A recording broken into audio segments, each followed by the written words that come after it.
මේ නොවැම්බර් 28 වෙනිදා මේ අපේ ගෙදරට ගම් වතුර එන්න පටන් ගත්තු වෙලාව.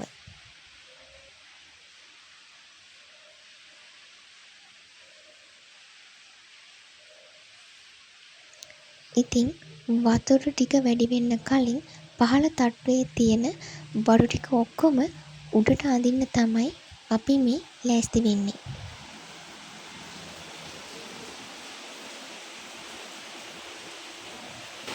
මේ තියෙන්නේ අපේ ගෙදර පිටිපස්ස පැත්ත. දැන්ටමත් වතුර ටිකින් ටික දාන්න පටන් අරගෙනයි තිබුණේ.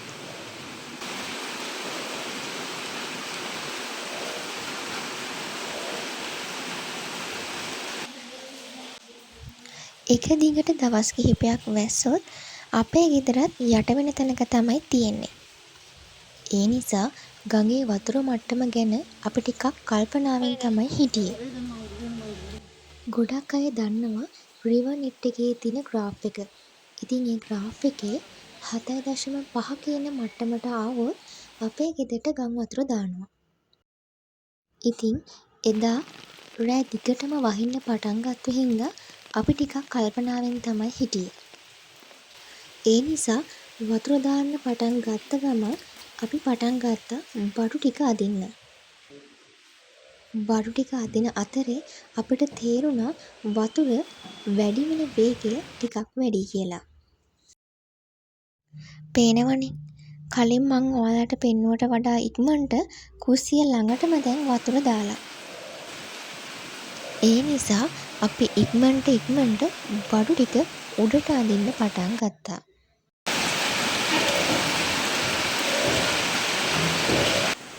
තාම පැයක්වත් ගිහින් නෑ. ඒ වුණාට වතුර ඉස්සරහටත් ඇවිල්ලයි තිබුණේ.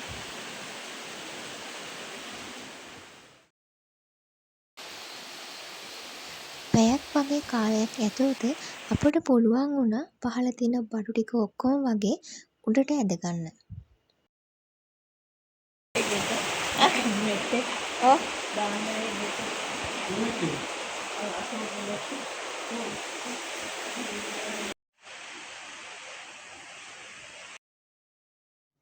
මේ වෙනකොට පහළ තට්ටුවට අඩි 2ක විතර වගේ වතුර දාලයි තිබුණේ.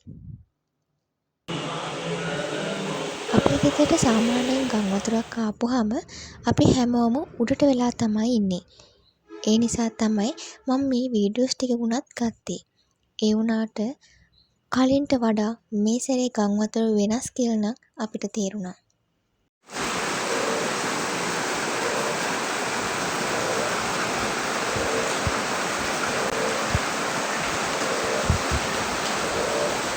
මේ උදේ 6 විතර වගේ වෙනකොට තිබිච්ච වතුර මට්ටමයි. උදේ වෙන්න වතුර මට්ටම ටිකින් ටික වැඩි වුණා. ඒ නිසා අපි තීරණය කළා උඩ තට්ටුවේ ඉන්න එක ආරක්ෂිත නැහැ කියලා. ඒ නිසා අපිත් ඉක්මනට උඩ තට්ටුවේ තියෙන බඩු ටිකත් පුළුවන් විදිහට උඩට බැඳලා අපිත් මෙතනින් යන්න පිටත් වුණා. ඉතින් ඔය විදිහට තමයි මේ මහා ගම් වතුරෙන් බේරෙන්න අපිත් ලෑස්ති වුණේ.